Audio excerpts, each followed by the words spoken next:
ada 3 hal penting di sini gitu ya. Kalau kita sudah punya rasa memiliki ini, maka kita sebagai karyawan itu akan bisa pertama meningkatkan motivasi kerja. Yang kedua, memperkuat employee engagement. Yang ketiga, kita akan bisa membuat lingkungan kerja ini lebih nyaman, lebih aman. Kita bisa lebih happy bekerja di perusahaan kita, Puma tercinta ini. Kemudian bagaimana caranya gitu ya? Bagaimana caranya sense of ownership ini dibangun dan ditumbuh kembangkan di organisasi kita? Yang pertama, kita harus sadari gitu ya. Perusahaan punya purpose of life. Kita juga sebagai individu punya purpose of life. Untuk itu kita harus selaraskan itu, di mana purpose of life perusahaan kita ini adalah misi dan visinya. Gitu. Misinya Puma ini adalah untuk yang pertama sustainability, impact, dan shareholder value. Ini penting ya, kita harus berikan value kepada shareholder kita. Yang kedua, untuk mengeluarkan potensi karyawan, potensi terbaik dari karyawan. Yang ketiga, untuk menggunakan teknologi. Yang keempat, memberdayakan masyarakat. Yang ketiga, add fund untuk future generation of Indonesia. Ini mulia, dan saya yakin kita semua ini punya purpose yang mulia juga. Sehingga kalau kita sadari ini, poin pertama bahwa kita sudah align, maka rasa memiliki kita akan tumbuh. Seiring dan sejalan, kita akan bisa kembangkan dan eratkan rasa memiliki. Yang kedua, kita harus cari itu persamaan-persamaan di antara perbedaan-perbedaan yang ada di antara kita sebagai karyawan. Tidak ada yang sama, kita beda suku, kita beda agama, kita beda umur barangkali. Sehingga kita cari hal-hal yang sama di antara perbedaan yang ada di kita ini untuk mempererat relationship kita, kemudian akhirnya ownership kita akan lebih erat dan lebih kuat. Yang ketiga, proaktif untuk ikut program-program perusahaan. Banyak program perusahaan kita ini yang akan membangun ownership itu.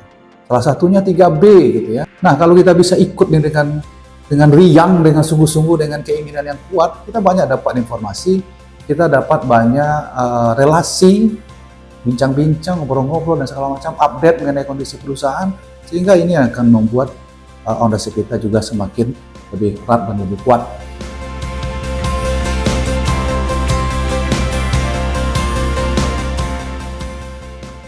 Decision making ini kata-kata yang saya suka gitu ya.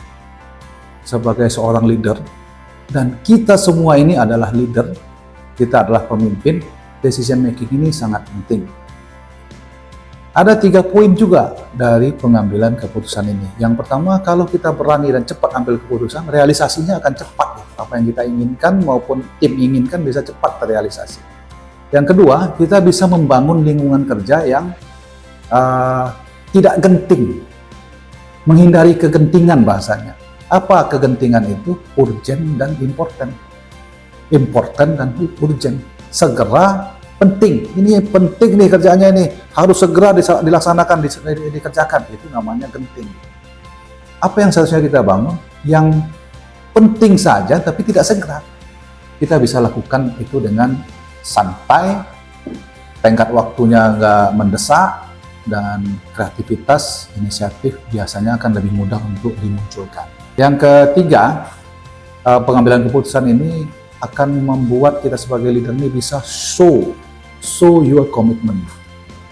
Commitment is also very important for leader.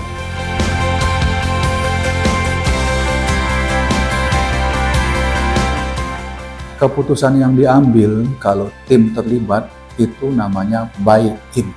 Semua orang memiliki keputusan itu. Semua orang akan menjalankan keputusan itu dengan sungguh-sungguh. Lain halnya kalau keputusan itu datang dari seorang leadernya.